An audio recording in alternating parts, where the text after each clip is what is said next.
स्वागत है आपका हमारे YouTube चैनल पर। दोस्तों आज हम सीखेंगे द्विघात समीकरण, कक्षा 10वीं का द्विघात समीकरण। ठीक है दोस्तों, इसको इंग्लिश में बोलते हैं क्वाड्रेटिक इक्वेशन। तो द्विघात समीकरण सीखने से पहले इसके बारे में कुछ, इस चैप्टर के बारे में कुछ जानकारियां उसको प्राप्त कर लेते हैं। ठीक है दोस्तों, फिर इसके बाद हम प्रश्नावली पे चलेंगे, बारी बारी एक एक प्रश्नावली को हल करवाएंगे और आसानी से आपको समझ में आएगा। ठीक है दोस्तों, चलिए देखते हैं इसमें क्या है। पहला पॉइंट क्या है इसमें कि द्विघात समीकरण। द्विघात समीकरण क्या होता है उसके बारे में हम लोग पहले परिचय उसका देखेंगे। द्विघात समीकरण कहते किसे हैं। दूसरा पॉइंट हमारे पास ये द्विघात समीकरण हल करने की विधियां। पहले प्रश्नावली आपको ये देखना है कि द्विघात समीकरण कौन से हो सकते हैं, कौन से द्विघात समीकरण नहीं हो सकते। मतलब कहने का द्विघात समीकरण को पहचानना आपको। तो सबसे पहले अगर आप परिचय इसका बढ़िया से पढ़ लेते हैं तो आपको पहचानने में कोई दिक्कत नहीं होगी। दूसरा क्या है हमारे पास द्विघात, दूसरी प्रश्नावली आपको ये पढ़ना है कि द्विघात समीकरण हल करने की विधियां। द्विघात समीकरण को हल करने की कितनी विधियां हैं उसके बारे में बारी बारी पढ़ेंगे। इसमें जो विधियां उसको हमने लिख दिया है कि पहली विधि क्या है, गुणनखंड विधि। दूसरी विधि क्या है, पूर्ण वर्ग विधि। तीसरी विधि क्या है, द्विघात सूत्र विधि, या इसको कहते हैं श्रीधराचार्य विधि। ठीक है दोस्तों, अगला तीसरा वाला पॉइंट जो है उसमें तीसरा वाला पॉइंट है द्विघात समीकरण के मूलों की प्रकृति।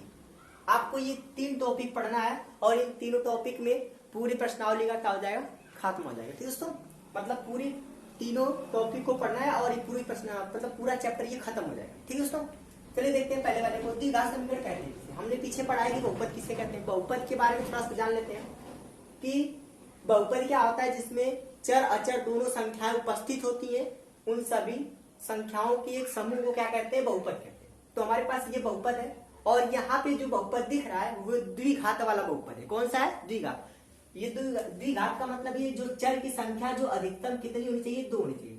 यदि चर की अधिकतम घात 2 है तो उसे हम कहेंगे द्विघात बहुपद। क्या कहेंगे दोस्तों, द्विघात बहुपद। क्या कहेंगे, द्विघात बहुपद है। अब जो ये द्विघात बहुपद है, इस बहुपद के आगे हम क्या लिख देते हैं, 0।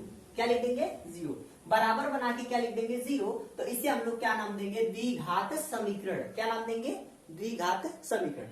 यदि कोई द्विघात बहुपद के बराबर हम 0 ले लेते हैं तो उसे हम क्या कहते हैं, द्विघात समीकरण। ठीक है दोस्तों, क्या कहते हैं, द्विघात समीकरण कहते हैं।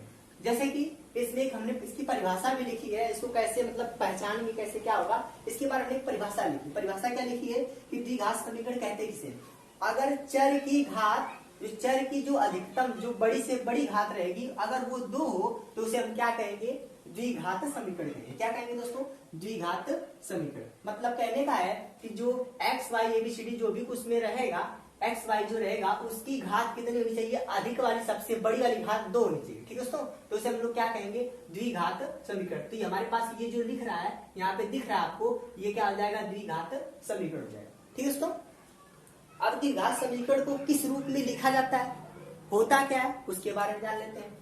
द्विघात समीकरण का जो व्यापक रूप होता है वो होता है ये ax² + bx + c = 0।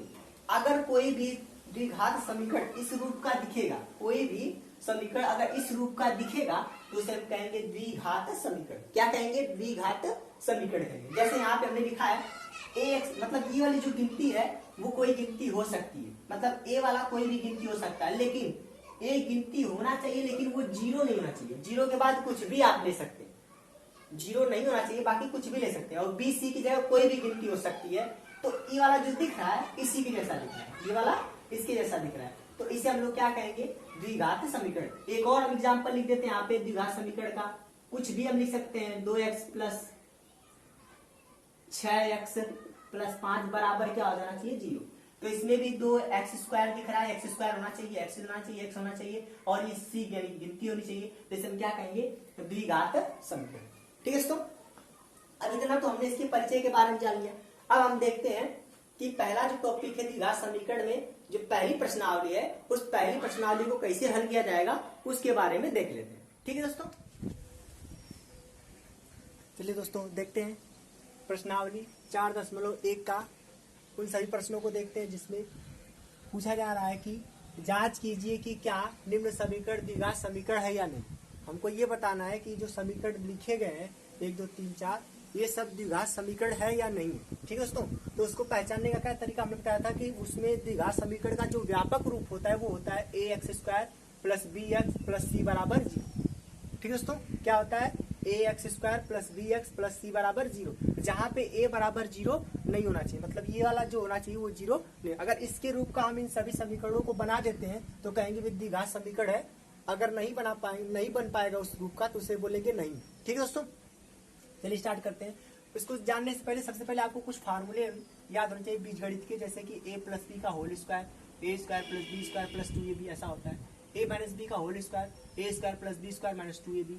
फिर तीसरा होता है A square minus B square बराबर होता है A plus B A minus B. A plus B का होल क्यूब बराबर क्या होता है A cube plus B cube plus 3ab कोष्टक में ए प्लस बी।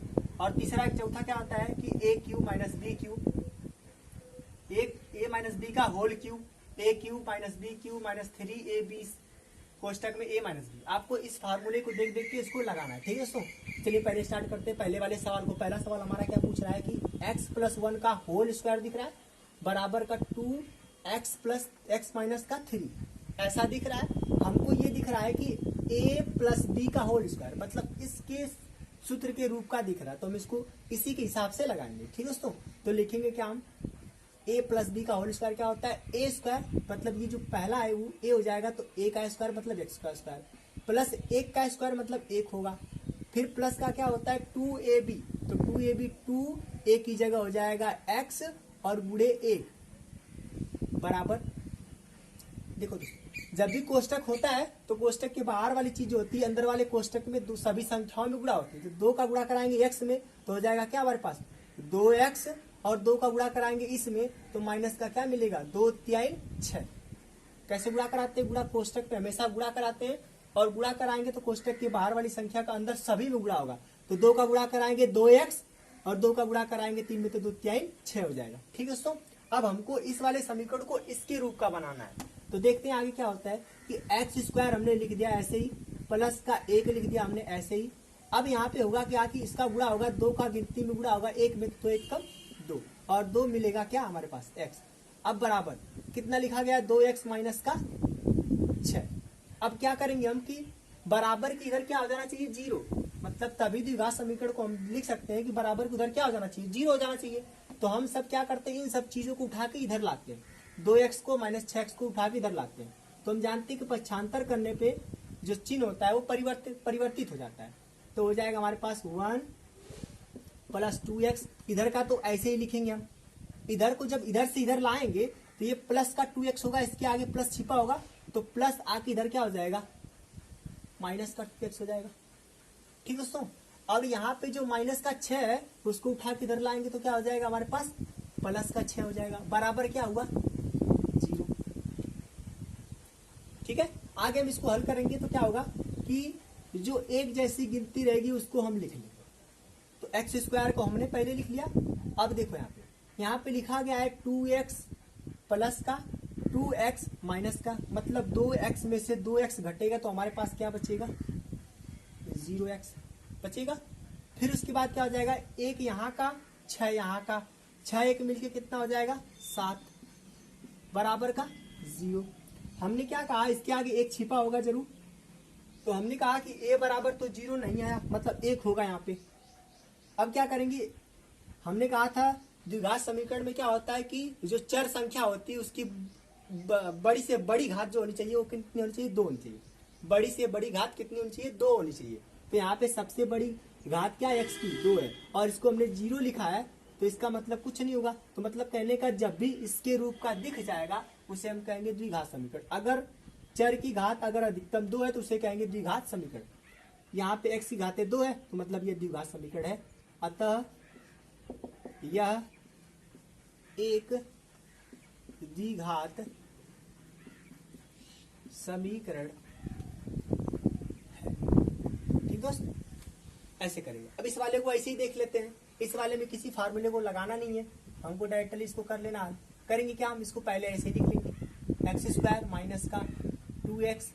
अब 2 का देखो यहाँ पे माइनस का 2 है, तो हमने कहा था कोष्टक के बाहर वाली संख्या का कोष्टक के अंदर सभी संख्याओं में गुणा होता है। तो -2 का गुणा इसमें कराएंगे तो -2 का गुणा 3 में कराएंगे तो कितना मिलेगा माइनस का 3 गुना के 6। ठीक है, यहाँ पे प्लस होगा, यहाँ पे माइनस, तो माइनस प्लस का गुणा होता है तो हमेशा माइनस ही आता है। और 2 का गुणा कराएंगे x के साथ, तो 2 का गुणा होगा माइनस 2x के साथ, तो कितना हो जाएगा 2x हो जाएगा। और ये माइनस है, माइनस का गुणा होगा तो प्लस हो जाएगा, तो हो जाएगा 2x। हमने कहा कि बराबर की इधर क्या हो जाना चाहिए, 0 हो जाना चाहिए। तो बराबर की इधर 0 करने के लिए क्या करेंगे, इन सबको उठा के इधर लाएंगे, तो हो जाएगा हमारे पास क्या एक्स स्क्वायर माइनस का 2x। इसको भी उठा के इधर लाएंगे, इसको भी पहले उठा के इधर लाते थे, प्लस है, इधर आके क्या हो जाएगा माइनस का 2x। तो ये माइनस इधर आके प्लस का 2 6 हो जाएगा। अब बराबर कितना इधर बचेगा, 0 बचेगा। ठीक है दोस्तों, एक्स स्क्वायर अब माइनस का 2 मिलके कितना हो जाएगा माइनस का 4x प्लस का 6 बराबर का 0। इसमें x की सबसे अधिकतम घात जो है, मतलब चर की सबसे अधिकतम घात 2 है, तो इसे हम कहेंगे द्विघात समीकरण है। अतः यह एक द्विघात समीकरण है। ठीक है, आगे ऐसे तीसरे वाले प्रश्नों को देखते हैं। तीसरा वाला कैसे किया जाएगा, इसको आपको बढ़िया से कर लेना है। इसके बाद भी आगे प्रश्न है, उसको भी इसी टाइप के उसको भी लगाना रहेगा। ठीक है, चलिए इस वाले प्रश्न को देखते हैं। इस वाले प्रश्न में क्या कहा गया कि एक कोष्टक में x माइनस 2, एक कोष्टक में x प्लस 1 बराबर x माइनस 1 x प्लस 3। इसको हल करना है तो सबसे पहले क्या करते हैं, अगर 2 वाले कोष्टक में ऐसे सवाल दिखे तो सबसे पहले क्या करेंगे, ये जो पहला वाला x है, इस पहले वाले का उठा के इन दोनों संख्याओं में गुणा कराएंगे। मतलब इस पहले वाले x को उठाएंगे और इसमें भी गुणा कराएंगे, इसी का इसमें भी गुणा कराएंगे। मतलब पहले वाले x को उठा के दोनों में गुणा करा देंगे। तो हम दोनों में गुणा कराते हैं, तो पहले x का उठा के गुणा कराएंगे तो पहले x में होगा, तो x का x के साथ गुणा हो जाएगा, तो कितना हो जाएगा एक्स स्क्वायर। ठीक है दोस्तों, फिर इसी x का हमने इसमें तो करा लिया, दूसरे वाले में भी कराना है, तो इसमें बीच में क्या लिखा गया प्लस, तो पहले प्लस लिख लेंगे। इसी x का गुणा एक में कराना, तो क्या मिलेगा x एक कम x मिलेगा, एक बार x मिलेगा। अब हमने इसका गुणा करा लिया, तो इसका गुणा करा लिया तो इसकी खत्म कहानी। अब इसको देखेंगे माइनस का 2, अब इस माइनस का 2 का गुणा उठा के कराएंगे दोनों में कराएंगे, तो पहले माइनस 2 का गुणा कराएंगे x में, तो 2 का गुणा होगा x में, तो क्या हो जाएगा इस 2 का गुणा इसमें कराएंगे तो 2x में क्या हो जाएगा, यहाँ माइनस का क्या मिलेगा माइनस का 2 और x हो जाएगा 2x, मतलब 2x हो गया। अब हमने एक बार इसका इस पे गुणा करा लिया, अब किस में कराना है दूसरे वाले में कराएंगे, तो 2 का गुणा 1 में कराएंगे तो क्या मिलेगा माइनस का 2 बराबर। जैसे हमने इधर किया वैसे उधर भी करेंगे। उधर क्या करेंगे, x का गुणा किस में कराएंगे हम पहले वाले में, मतलब पहले का गुणा पहले वाले में, फिर पहले का दूसरे में, फिर दूसरे का पहले में, फिर दूसरे का दूसरे में, ऐसे गुणा कराते हैं। x का गुणा कराएंगे इसमें तो क्या आएगा एक्स स्क्वायर, क्या हो जाएगा एक्स स्क्वायर। अब फिर इसी x का गुणा हमने तो x में करा लिया, अब दूसरे वाले में कराएंगे तो इस चिन्ह के साथ लिखेंगे प्लस का, x का 3 में गुणा होगा तो क्या हो जाएगा 3x। अब इसका तो हमने दोनों में गुणा करा लिया, अब माइनस 1 का गुणा इसमें कराते हैं। जब माइनस 1 का गुणा इसमें कराएंगे तो माइनस का x एक कम x, एक बार x आएगा, और माइनस 1 का गुणा 3 में कराएंगे तो माइनस का क्या मिलेगा 3 मिलेगा। हमने क्या कहा, द्विघात समीकरण में बराबर के इस साइड दाएं वाले साइड क्या हो जाना चाहिए, 0 हो जाना चाहिए। क्या हो जाना चाहिए 0। तो 0 करने के लिए सबको उठा के इधर लाएंगे, जब सबको उठा के इधर लाएंगे तो हमारे पास क्या यहाँ पे हो गया एक्स स्क्वायर प्लस का एक्स माइनस का 2x। इसको हम हल कर लेते हैं। अगर 2x में से मतलब 1x में से 2x घटेगा तो क्या बचेगा हमारे पास, माइनस का 1x बचेगा, क्योंकि 1 यहाँ पे छिपा होगा और 1 में से 2 घटेगा तो उल्टा घटेगा, तो माइनस का लग जाएगा चिन्ह, 1 बचेगा। हमने 1 को दिखाते नहीं। अब माइनस का क्या बचा 2। इधर को भी अगर हल करें तो 3 में से अगर 1 गया तो कितना बचेगा 2। तो इसको पहले उठा के इधर लाते तो क्या मिलेगा माइनस का एक्स स्क्वायर, फिर इसको भी उठा के लाएंगे, यहाँ पे से घट गया तो 2 बचा होगा। अब 2 को उठा के इधर लाएंगे तो कितना हो जाएगा माइनस का 2 बचेगा, x बचेगा। इसको भी उठा के इधर लाएंगे तो क्या हो जाएगा प्लस का 3 हो जाएगा, बराबर का क्या हो जाएगा जी। दोस्तों इसको हमने क्या कर दिया, यहाँ पे 2 कैसे आया, इसको हमने क्या कर दिया घटा दिया। 3 में से अगर 1 घटाएंगे, 3x में से 1x घट गया तो 2x बचेगा, और 2x उधर प्लस में रहेगा तो इधर आके क्या हो गया माइनस हो गया, वैसे हमने लिख दिया। और ये जो माइनस से इधर आके क्या हो जाएगा प्लस। अब क्या करते हैं, फिर से एक बार घटा लेते हैं, घटता है तो एक्स स्क्वायर में से एक्स स्क्वायर घट रहा है, एक प्लस एक माइनस, ये क्या हो जाएगा घट के क्या हो जाएगा 0 हो जाएगा। अब क्या हो जाएगा x माइनस का 2x माइनस का माइनस माइनस क्या हो जाएगा माइनस का 3x हो जाएगा। अब माइनस का 2 प्लस का 3, 3 में से 2 घटेगा तो कितना बचेगा, 1 बचेगा, बराबर का चीज। हमने क्या कहा था बहुपद, जब भी चर की संख्या, चर की घात हमेशा 2 होनी चाहिए। तो यहाँ पे जो चर है हमारे पास यक्स है, क्या उसकी घात 2 है? यहाँ पे उसकी घात कितनी, 1 है। तो इसे हम कहेंगे द्विघात समीकरण नहीं है।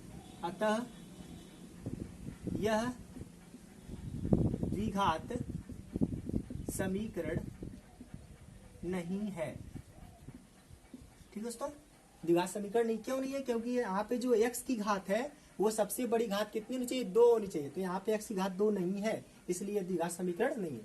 इस वाले को हल कर लेते हैं। इस वाले को हल करेंगे तो यहाँ पे फार्मूला हमको दिख रहा है a प्लस बी का whole cube, a plus B का होल क्यूब। फार्मूला में इसको रख देंगे, रखते हैं इसको, तो क्या मिलेगा हमको, x का क्यूब प्लस 2 का क्यूब प्लस 3ab। क्या होता है 3ab? तो पहले लिखेंगे 3a की जगह x और b की जगह 2।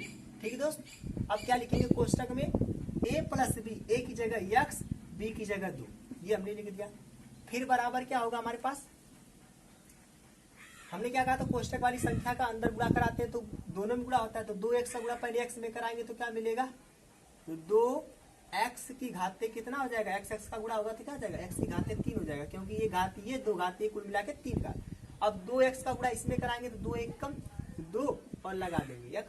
ठीक है दोस्तों, अब क्या करेंगे हम इसके आगे, अब यहाँ पे लिखेंगे x का क्यूब, 2 का क्यूब करेंगे तो 8 आएगा, मतलब 2 का 3 बार गुणा करना है। ऐसे 2 के ऊपर 3 लिखा है तो मतलब 2 3 बार ऐसे लिखा गया होगा।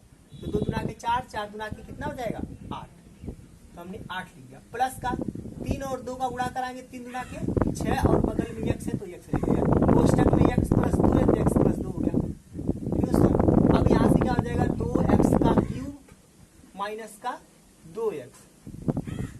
अब आगे क्या करेंगे हम, x का क्यूब प्लस का 8। हमने कहा फिर कि कोष्टक में आ गया तो फिर कोष्टक वाली जो बाहर संख्या होती है अंदर गुणा होती है, तो 6 का गुणा कराएंगे x में तो हो जाएगा 6x का स्क्वायर, क्योंकि एक बार यहाँ पे x, एक बार यहाँ पे 2 बार x हो जाएगा, प्लस 6 दुना के 12x हो जाएगा। और इधर क्या हमारे पास 2x की घाते 3 माइनस का 2x। अब सबको उठा के इधर लाएंगे, इधर क्या बनाएंगे हम, 0 बनाएंगे। 0 बनाने के लिए क्या करना पड़ेगा हमको, x क्यूब प्लस 8 प्लस का 6x स्क्वायर प्लस का 12x, इसको उठा के इधर लाते हैं। तो जब इधर लाएंगे तो ये प्लस है, इधर आके क्या हो जाएगा माइनस का 2x की घाते 3 प्लस हो जाएगा, इधर माइनस है इधर आके प्लस हो जाएगा, प्लस का 2x बराबर इधर क्या बचा, 0 बचा। ये हमको बराबर क्या लाना है, 0 लाना है, तो 0 आ गया। अब घटा के जोड़ के देखते हैं तो x की घाते 3x, मतलब घात x की जो जैसी रहेगी सेम सेम उसको आपस में घटाएंगे, है ना, एक जैसी घात को आपस में घटा लेंगे। यहाँ पे x की घाते 3, यहाँ पे भी x की घाते 3, और ये 2 बार है, ये 1 बार है, ये माइनस 2 बार है, ये प्लस 1 बार है। तो जब भी माइनस 2 और प्लस 1 होगा तो हमेशा घटेगा, तो कितना बचेगा, माइनस का 1 बचेगा। 1 में से 2 घटेगा तो माइनस का 1 ही बचेगा। अब क्या करेंगे, 6x स्क्वायर, इसके जैसा कोई नहीं दिख रहा है तो पहले इसको लिख लेते हैं 6x स्क्वायर। फिर उसके बाद क्या बचा, 12x और 2x, 12 तो कितना हो जाएगा 14x। फिर क्या बचा गिनती, प्लस का 8 बराबर का क्या हो गया 0। क्या होगा कि हमारे पास क्या हो जाना चाहिए कि x की जो सबसे अधिकतम घात होगी, x की जो सबसे अधिकतम घात होनी चाहिए वो 2 होनी चाहिए। लेकिन यहाँ पे कितनी दिख रही है x की सबसे अधिकतम घात, 3 दिख रही है। तो हम क्या इसको द्विघात समीकरण कह सकते हैं, नहीं। हमने यही कहा है कि जब भी x की घात 2 रहेगी, सबसे बड़ी से बड़ी घात, तो बड़ी से बड़ी घात 2 रहेगी तो उसे कहेंगे द्विघात समीकरण। लिखेंगे कि द्विघात समीकरण, द्विघात समीकरण नहीं है। ठीक दोस्तों, ये द्विघात समीकरण नहीं है। ऐसे ही आप सभी प्रश्नों को हल कर लीजिएगा। ठीक दोस्तों, आगे भी प्रश्नावली में है।